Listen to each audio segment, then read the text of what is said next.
इस टाइम पे ट्रम्प भाई साहब थोड़े से फंस चुके हैं। बात यह है कि अभी ना ट्रम्प गवर्नमेंट ने chief of staff of the army मतलब टॉप हेड उनको ड्यूटी से रिलीव कर दिया, जनरल जॉर्ज। पर ड्यूटी से आप किसी को क्यों रिलीव करते हो जब कोई गलती नहीं हुई, जब कोई प्रॉब्लम नहीं हुई, कोई रीजन नहीं दिया गया? क्यों? क्योंकि प्रोबेबली यूएस गवर्नमेंट कुछ ऐसा करना चाह रही है फ्यूचर में अभी जो जनरल जॉर्ज को सही नहीं लग रहा होगा और वो उस ऑर्डर के आड़े आएंगे। ये चीज गवर्नमेंट को समझ में आ गई होगी, ट्रम्प गवर्नमेंट को, इसीलिए ये किया गया होगा। पर क्यों? सिचुएशन ये है कि एक्चुअली आपको याद होगा कि F-35 एक फाइटर जेट जो है वो ईरान ने हिट किया था। बाद में पता चला कि वो F-35 नहीं था, वो F-15E था। अब इस फाइटर जेट में ना 2 पायलट्स होते हैं। ऑब्वियस सी बात है कि अगर वो हिट हुआ तो वो दोनों ने इजेक्ट कर लिया तो भाई वो है कहाँ? अगर ईरान के एयर स्पेस के आसपास आप हो तो कहीं तो होनी चाहिए ना वो। अब as per reports US government ने एक फाइटर पायलट को रेस्क्यू कर लिया, लेकिन दूसरा फाइटर पायलट जो है वो उन्हें नहीं मिला अभी तक, और रेस्क्यू ऑपरेशन चल रहे हैं जिसमें उनके यूएस के टॉम हॉक जो हेलीकॉप्टर्स वगैरह है वो ढूंढ रहे हैं। ईरान जो है वो उन हेलीकॉप्टर्स को डायरेक्टली शूट करने की कोशिश कर रहा है, जैसे उन्होंने एक कर भी दिया। और ईरान की मीडिया जो है वो डायरेक्टली पब्लिक से कह रही है कि अगर तुम्हें अमेरिका का फाइटर पायलट मिलता है तो पकड़ लो, तुम आर्म्ड हो, तुम पे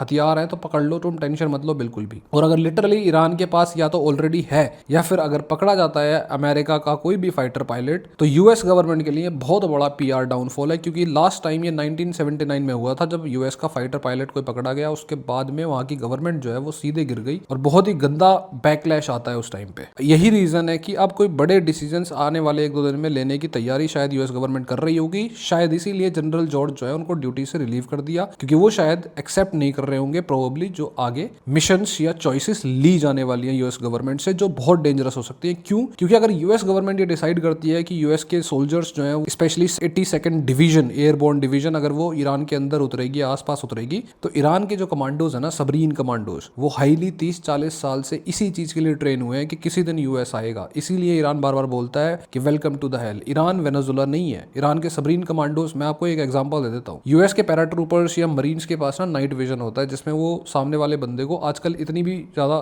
छुपी हुई टेक्नोलॉजी नहीं है ये, सामने वाले बंदे की हीट प्रोड्यूस जो बॉडी से होती है ना, तो वो लाल दिखता है जो एनिमी होता है, क्लियर लाल। लेकिन सबरीन कमांडोज जैसी जो यूनिट्स है ना ईरान की, उनके पास थर्मल ब्लॉकिंग सूट्स हैं। मतलब ये कि वो वैसे नहीं दिखेंगे, वो हवा की तरह दिखेंगे, वो रेत की तरह दिखेंगे, और वो अपने खुद के टर्फ पे लड़ेंगे, खुद के ग्राउंड पे लड़ेंगे, जिसकी तैयारी उन्होंने 30-40 साल से करी है। मतलब ये कि अगर यूएस उतरता है तो बहुत हाई चांसेस है कि it's gonna be a very bad blood bath. जरूरी नहीं है कि यही एक्शन यूएस ने प्लान किया हो, लेकिन ऐसा कुछ भी अगर यूएस ने प्लान किया है जिसमें वो ईरान के आसपास आ रहे हैं, तो जनरल जॉर्ज ने प्रोबेबली ऐसा हो सकता है कि उसको रोकने की कोशिश की हो, और इसीलिए उन्होंने chief of staff of the army उनको ड्यूटी से रिलीव कर दिया। अगले 1-2 दिन में या 3-4 दिन में कुछ ना कुछ बड़ा जरूर होने वाला है।